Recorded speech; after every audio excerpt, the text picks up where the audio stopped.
Jérusalem connaîtra une grande destruction mais ne sera pas anéantie. Du monceau de pierre, l'Éternel rebâtir la civilisation de l'Antichrist. Je vis un arbre gigantesque, il mesurait près d'1 kilomètre de haut. Il y avait une ville de pierre construite au pied de l'arbre, elle reposait sur une pelouse bien verte et bien taillée. Je vis alors une racine de l'arbre bouger, et sortir de terre, elle détruisit cette ville, il n'en resta rien. Une autre racine sortit du sol, un arbrisseau poussa sur cette seconde racine et se tint debout. Il était fait d'or, je me trouvais ainsi devant 2 arbres, un, qui était gigantesque et naturel, le deuxième, qui était minuscule mais, fait d'or. Une explication me fut portée par Dieu, une nouvelle civilisation naîtra de l'actuelle génération. Cette naissance s'accomplira après un tumulte mondial qui aura pour but de jeter les hommes dans une angoisse profonde. La nouvelle civilisation sera la dernière, elle amènera beaucoup de luxe, des parades, d'apparat et, les hommes seront émerveillés devant elle.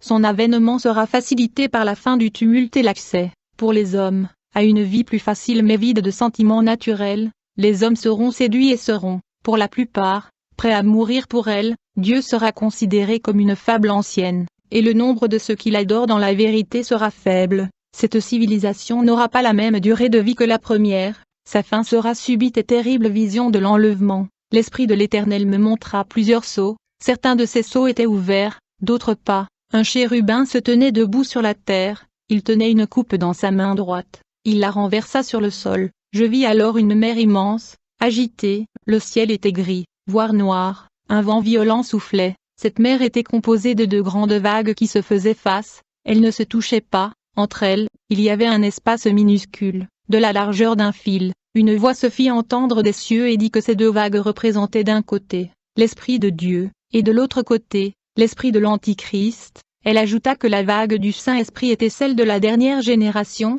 du dernier déferlement de puissance de la part de Dieu.